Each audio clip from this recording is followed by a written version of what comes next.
Bonjour, je suis super content de vous retrouver pour cette playlist J'arrête de fumer. Bienvenue sur la chaîne Alpha Aero, je suis Florian et ici on parle de mindset, développement personnel, aéronautique et bien-être. Aujourd'hui on se retrouve pour l'astuce numéro 6, surmonter un échec. Si tu veux aller jeter un coup d'œil aux vidéos précédentes, on a vu des vidéos d'introduction et également 5 conseils. C'est parti. Pour rappel, nous avons un groupe Telegram sur lequel nous postons du contenu tous les jours ainsi qu'un groupe Facebook avec des citations motivantes. Il y a également le lien de notre site internet dans la description. Pour être sûr de ne pas rater les prochaines vidéos, pense à t'abonner et à activer la cloche. C'est parti. Surmonter un échec. Comme le disait Luther King, if you can't walk, crawl. But by all means, keep moving. Traduction, si tu n'es pas capable de marcher, rampe. Mais par tous les moyens, continue d'avancer. Ici, on va voir comment rester positif, comment garder le cap et comment changer ton rapport à l'échec. Et c'est le point, selon moi, le plus important. Il y a des mentalités propres à chaque culture, et culturellement, en France, on aborde de façon, selon moi, super négative l'échec. Voyons comment y remédier. D'abord, est-ce que tu t'es déjà demandé, c'est quoi pour toi un échec? Est-ce que c'est ne pas réussir à vaincre une envie de fumer? Est-ce que c'est avoir arrêté quelques jours puis avoir repris?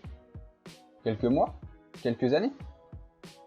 En fait, si jamais tu n'abandonnes pas dans la poursuite d'un objectif, on ne peut pas vraiment parler d'échec. L'échec, c'est quand tu arrêtes de te battre. Donc tu peux tomber 7 fois, si tu te relèves 8 fois, tu n'as toujours pas échoué.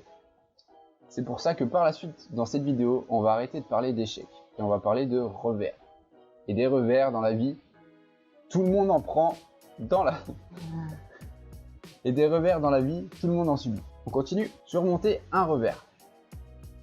Comment on fait en pratique? Déjà, c'est le plus gros du travail en fait est psychologique. Il faut changer sa façon de voir les choses. C'est pas parce que ça ne fonctionne pas comme tu veux que c'est forcément un échec. C'est seulement un échec comme on a pu le voir, et je répète pour que ça rentre, si tu abandonnes. Sinon c'est un simple revers. Tout le monde subit des revers dans la vie, mais il faut positiver la chose. Il faut savoir qu'un résultat est l'issue de deux facteurs. Si R c'est le résultat, il y a l'événement et ta réaction.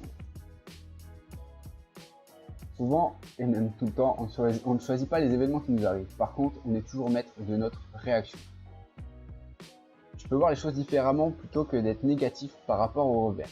Tu peux te poser la question de savoir qu'est-ce que ce revers t'a appris. Tu peux réagir de cette façon. Ou alors, tu peux te dire que toute la misère du monde te tombe dessus et que ça ne changera jamais.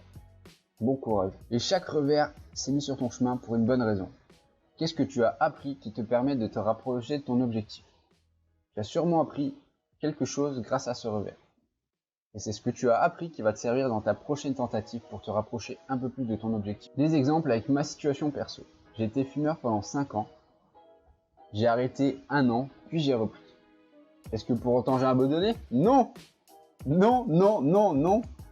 J'ai réussi, mais j'ai fait 13 tentatives. Est-ce que j'aurais arrêté de fumer si je m'étais arrêté à la 12e tentative? Non plus. Pourtant, j'ai quand même réussi à arrêter de fumer pendant une période très stressante de ma vie.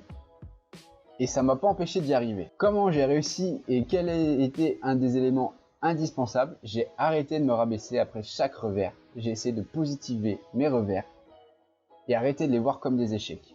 Et crois-moi, ça a fait une énorme différence. En conclusion, le résultat, c'est égal à un événement plus une réaction. On choisit la réaction, même si on ne peut pas choisir l'événement qui nous arrive. Tout le monde subit des revers. Subir des revers fait partie intégrante du processus et même de la vie en général. Tout revers t'apprend quelque chose dont tu auras besoin pour devenir non-fumeur. Et le plus important, il n'y a pas d'échec s'il n'y a pas d'abandon. Rappelle-toi-en. Si ça peut te motiver, parle à des anciens fumeurs qui ont arrêté de fumer. Je peux te garantir que tu tomberas jamais sur quelqu'un qui te dira « j'ai réussi à arrêter de fumer du premier coup ». J'espère que cette vidéo t'aura plu. Si c'est le cas, lâche-moi un énorme pouce bleu. Pense à t'abonner. On se revoit très bientôt. À la prochaine. Ciao.